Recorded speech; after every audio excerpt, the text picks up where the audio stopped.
yang MF6.3 nya itu sudah kalian ekstrak dan taruh di C belum? Sudah ya, sesuai dengan instruksi tadi ya. Karena harus ada di situ dia, karena kalau enggak si ininya nggak bisa jalan, si model news.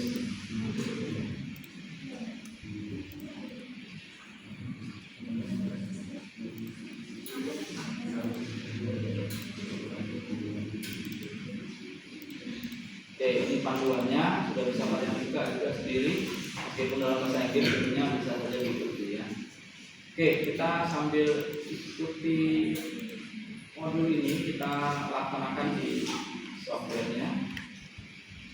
Oke, jadi langkah pertama ini saya tulis dulu. Ya, langkah pertama kalau buka modul ini pasti akan ditanya mau bikin baru atau mau buka yang sudah ada. Nah, ini kan pasti dia nanya seperti itu. Oke. Nah, ini bisa dibuka kalau misalnya sudah pernah nyimpan. Tapi kalau belum pernah tentunya harus buat yang baru. Nah, kemudian ada beberapa yang lain ini ya. Ada PHAST, Sutra, Well, Footprint. Ini beberapa yang sifatnya advance atau yang lebih kompleks. Yang digunakan juga untuk bermain-main dengan air tanah ya. Nah, cuman yang sekarang kita gunakan yang sederhana saja dulu, yaitu yang auto model. Kemudian isian ininya mau ditulis apa juga silakan ya, tapi saya buat sederhana saja, latihan 1 misalnya. Nah, ini yang ada kaitannya dengan GIS. Kalian nanti akan lihat di sini ada EPSG, ada approach 4. Nah, EPSG ini saya jelaskan singkat saja. Ini adalah kode sistem koordinat dan proyeksi. Jadi kalau kalian menggunakannya sistem koordinatnya geografis, yang mana biasanya tidak dilakukan untuk model news, itu kodenya 4326. Itu untuk menggunakan sistem koordinat geografis dengan datum WG84. Nah, tapi kalau di kasus ini, karena kita biasanya menggunakan sistem koordinat yang terproyeksi, nanti lebih jelasnya akan dijelaskan di mata kuliah aplikasi RIGIS. Kita gunakan di sini yang 32750. Saya ulang, 32750. Ini kode untuk sistem koordinat UTM di zona 20 bagian selatan dari bumi. Ya, 32750. Sebenarnya dia tidak ngaruh sih. Maksudnya kalau dalam menjalankan modelnya dia tidak ngaruh, dia tetap aja bisa dilakukan. Cuman pada saat sudah selesai modelnya nanti terus kita mau ekspor sebagai data geospasial, itu akan salah kalau ininya salah. Jadi EPSG-nya ini memang harus diisi dengan benar kalau mau nanti diekspor datanya ke GIS atau mau mengimpor data ke situ, sama juga. Jadi ini harus dispesifikasikan dulu. Oke, ini sudah time unitnya biar aja di seconds. Banyak macam-macam, bisa undefined juga, kita ikutin yang standar saja second. Length unitnya kita sudah di meter, jadi biar aja. Nah, selanjutnya EPSG itu ini adalah IPSG menspesifikasikan berapa lapis lapisan-lapisan tanah dan batu yang mau kita modelkan. Ya, kalau kalian sudah ada belajar ilmu tanah nggak ya? Di mata kuliah apa? Mekanika tanah? Nggak ada. Oke, saya jelaskan sedikit saja kalau begitu. Nah, jadi kalau dalam lapisan tanah tentunya ada berlapis-lapis. Yang pasti yang kita sering kenal itu tanah humus kan? Ya, tanah humus atau tanah subur yang hitam yang paling atas biasanya tipis saja kalau kita, paling 30 cm, 50 cm itu sudah banyak. Itu lapisan pertama. Nanti lapisan keduanya nanti ada tanah yang utamanya gitu ya, yang tanah yang utama. Nah, habis tanah yang utama baru masuk nanti batu. Nah, kalau kalian sudah belajar geologi, batunya juga macam-macam ya. Batunya ada yang poros, bisa meloloskan air, ada juga yang tidak meloloskan air. Nah, lapisan-lapisan itulah yang diceritakan di sini. Jadi di sini ada number of layers. Ini dia cerita berapa lapis yang kita punya yang mau kita modelkan. Jadi misalkan nanti ada tiga lapis yang kita punya. Lapisan pertama tanahnya dulu, kemudian bawahnya nanti ada batuan yang masih tembus air, dan yang paling bawah nanti baru lapisan batuan yang tidak tembus air. Jadi 3 lapis ya. Nah, dalam kasus itu maka dimasukkan di sini number of layers 3. Tapi untuk latihan yang sekarang karena disederhanakan dia cukup 1 saja. Jadi number of layersnya ini cuma 1. Kemudian, nah dia juga memodelkan menggunakan kotak-kotak ya. Makanya di sini ada number of columns sama number of row. Nah di sini dibuatnya 20. Ya, ini karena latihan saja, kita ikuti saja. Nah ini tentunya kalau aslinya tentunya harus kalian sesuaikan dengan lokasi studi kalian, ya. Nah kemudian kalau width sama row width, jadi ini lebar pixelnya itu berapa meter? Ya dalam meter.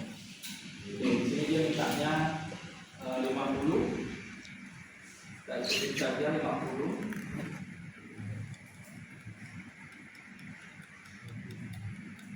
Nah kemudian ini adalah elevasinya. Jadi si layer tadi lapisan atasnya itu ketinggiannya berapa, lapisan bawahnya ketinggiannya berapa. Makanya di situ yang bawah itu angkanya minus karena dia kan lapisannya menuju ke bawah ya. Lapisan tanahnya menuju ke bawah, makanya di sini angkanya pakainya minus. Dia mintanya 30, kita ikuti saja minta 30. Nah ini kalau mau menggeser-geser titik awal gridnya atau pixel-pixelnya itu, tapi tidak perlu, sementara kita kosongkan saja. Kemudian ini sudah bisa selesai, kita finish, nanti akan muncul kotak-kotaknya begini. Akan muncul gridnya. Nah ini grid yang sudah kita spesifikasikan tadi ya. Kalau di scroll down, scroll up, dia bisa membesar dan mengecil, begini rumah.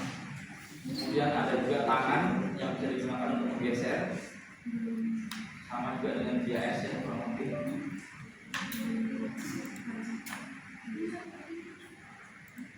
Oke, sampai sini bisa ya ngikutin ya. Nah kemudian, nah ini kita mulai masuk ke memasukkan unit-unit pemodelannya. Nah yang pertama tentunya harus ada unit waktu. Jadi kita harus memasukkan berapa interval waktunya, kemudian dari jam berapa sampai jam berapa, atau berapa waktu total model yang mau kita buat gitu ya. Jadi bisa kalian pergi ke model ini, kemudian ada mode flow time. Mode flow time ini untuk menspesifikasikan waktu. Sini standar hanya ada 1, kita perlu tambah 1 lagi number of stress periodnya. Ini waktu yang dianalisisnya berapa, bisa banyak sebenarnya. Nah ini satuannya dia menggunakannya detik, makanya di isiannya endingnya di sini dibuatnya 72.000. Ada yang tahu 72.000 ini berapa jam? 1 jam itu berapa detik? 3.600. 72.000 bagi 3.600 20 ya, berarti ini 20 jam ceritanya. Jadi kalau mau berapa jam ya tinggal dibandingkan dengan si 3.600 itu, dapatlah nanti ending time-nya itu adalah waktu akhir pemodelan. Nah ini length-nya dia akan isi sendiri karena di atasnya ini startnya di 0 gitu kan. Kemudian maksimum first time step length-nya, jadi setiap kali memodelkan itu dia kita mau masukkan berapa lama. Ini kita masukkan 1 jam atau 3.600 detik karena satuannya semua tadi detik. Oke ya, sampai sini sudah semua dimasukkan. Ada peringatan bahwa modelnya menggunakan one or more transient stress periods, nggak apa-apa, ini kita tinggal okekan saja. Nah sekarang ini yang penting ya. Jadi kendali model mode flow ini semua ada di model ini. Ini perintah algoritma atau matematis yang digunakan yang mana, itu ada di sini ya. Kemudian kalau untuk data setnya tadi seperti yang kita sudah atur di awal itu ada di sini. Ada di data edit data set kalau mau diedit, dan kalau mau ditampilkan menggunakan data visualization. Oke, kita masuk ke pengaturan model. Yang pertama,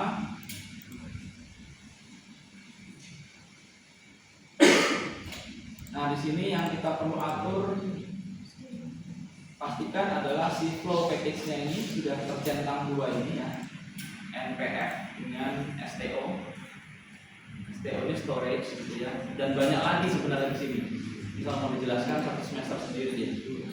Nah, kita masukkan di sini yang storage. Jadi intinya nanti kita cuma mau lihat berapa sih tinggi muka air yang berubah dari waktu ke waktu.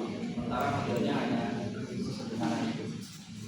Nah, bagian yang kedua yang akan kita gunakan di sini adalah CHD, ya, Time Variant Specified Head Package. Jadi intinya dia cuma menggambarkan berapa ketinggian head. Head itu apa ya kalau kita tinggi muka air tanah, TMAT. Jadi head itu TMAT-nya berdasarkan waktu. Jadi ini model yang pertama hanya itu. Nah, nanti model yang kedua kita akan masukkan juga yang specified flux ini, terutama yang well. Nah, well ini adalah kalau kita memasukkan sumur bor. Jadi nanti kalau ada sumur bor, kita bisa masukkan di situ titiknya di mana, memompanya berapa dan berapa menit sekali, berapa lama dia memompa. Itu kita masukkan spesifikasinya nanti di bagian well. Nah, selanjutnya kalau ini sudah, ini well-nya nanti dulu, tidak apa-apa. Yang penting yang atas ini aja, STO-nya dulu. STO-nya dulu.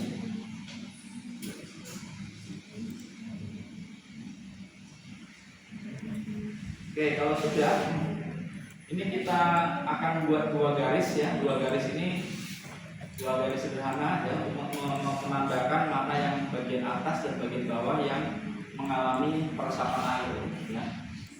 Nah, jadi kalian bisa mulai dengan tombol pembuat garis ini, create straight line objects. Nanti kalau sudah dimulai, klik pertama itu memulai. Nanti kalau sudah di ujung mau mengakhiri pakai double klik saja. Sama kayak meditasi ya. Kita buat saja yang atas. Misalnya saya buat di, nah yang atasnya dibuat antara garis hijau yang atas dan garis hijau yang bawah ya. Sampai ujung kita double klik, nanti akan muncul di sini spesifikasinya. Jadi si garis itu propertinya apa, dia akan langsung muncul saat kita menyelesaikan garisnya di ujung.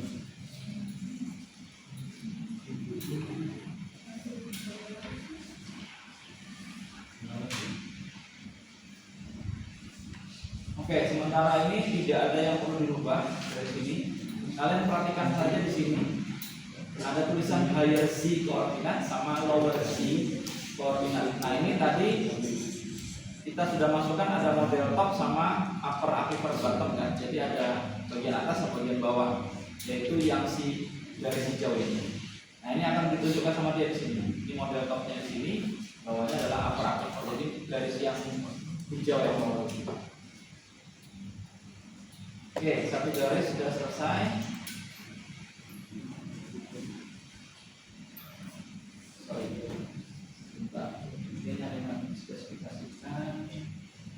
Oh ya, kalau misalnya sudah tutup tidak apa-apa, buka lagi aja dengan tombol yang warna merah, panah warna merah ini. Itu kalau di double klik garisnya, nanti kita akan bisa buka parameter si garis itu, gitu ya. Nah, ini perlu dimasukkan di dalam sini CHD-nya. Parameter model yang tadi. Nah, ini kita perlu nambahkan dua waktu ya. Di bawah sini ada number of times-nya, kita masukkan dua. Nah, yang pertama ini ambil yang -1, yang kedua ambil yang 0, sehingga dia akan menambahkan di sini waktu awal dan waktu akhirnya. Waktu awalnya 0, waktu akhirnya nanti yang 72.000 atau 20 jam. Oke, sudah selesai garis yang pertama. Silakan buat lagi garis yang kedua dengan spesifikasi yang sama, tapi posisinya di paling bawah. Kita buat saja.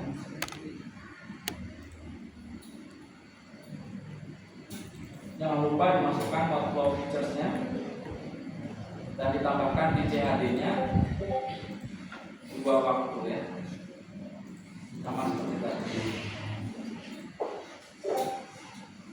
Ini 1, 0, ininya 0, lalu yang bawahnya 2.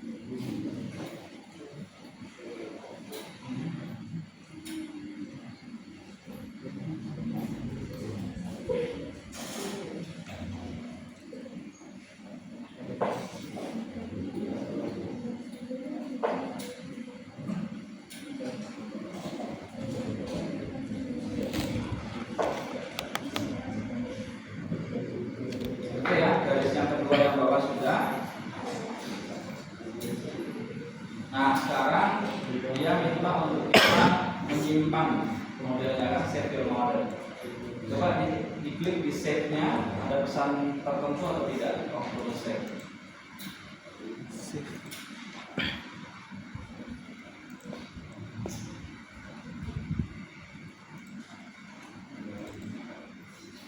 Simpan di tempat yang kalian ingat posisinya.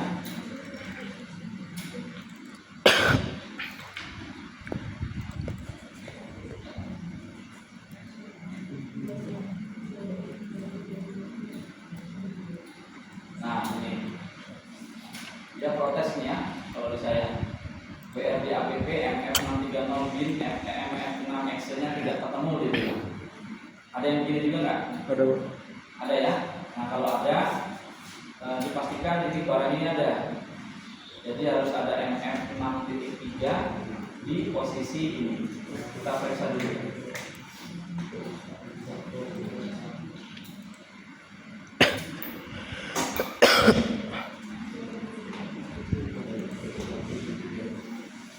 Nah di saya memang belum ada, jadi saya akan ambil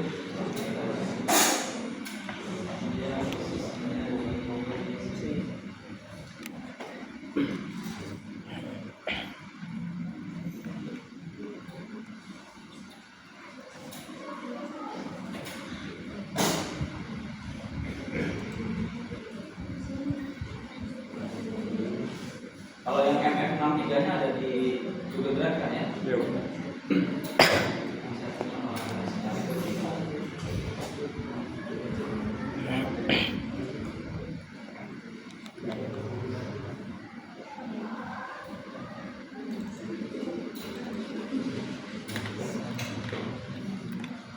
Saya harus simpan dulu ini ke tempat yang dia minta dan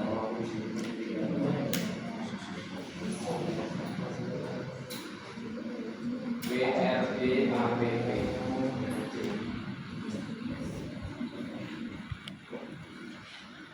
Memang kekurangannya di situ, dia harus ditaruh di folder itu, namanya pun dia tentukan. Oke, setelah selesai saya ulang save-nya, sekarang bisa. Oke, sudah ada proses ya. Nah, saving sudah. Nah, sekarang kita coba jalankan model yang ini, yang paling pertama. Jadi model yang paling pertama ini sangat polos gitu ya, maksudnya sangat biasa, sangat tidak ada parameter lain-lain. Dia hanya mengalirkan air dari atas ke bawah dengan parameter-parameter juga yang sudah sangat standar. Jadi parameter yang biasa diutak-atik atau diganti-ganti itu adalah konduktivitas hidrolik. Pernah dengar istilah itu enggak? Dari ilmu tanah atau mekanika tanah itu. Ya intinya konduktivitas hidrolik itu berapa mampu tanah itu menyerap dan menurunkan air dari atas ke bawah. Nah, jadi parameter utamanya hanya itu sementara ini, dan nanti akan ada kesempatan kalian yang mengubah data ini. Oke, kalau sudah di save, ini kita bisa jalankan menggunakan tombol play yang warna hijau ini, run workflow. Nah, pada saat klik run dia akan nanya kita mau kasih nama apa nih modelnya. Ini kita buat saja simple model 20, karena 20 itu ukuran selnya tadi ya, kemudian belakangnya dia mengikuti 26 ini biar tadi.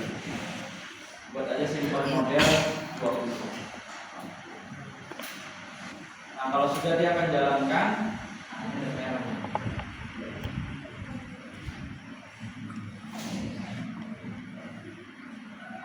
Ada yang merah juga enggak? Atau semua hijau ini? Kalau semua hijau artinya nggak ada masalah.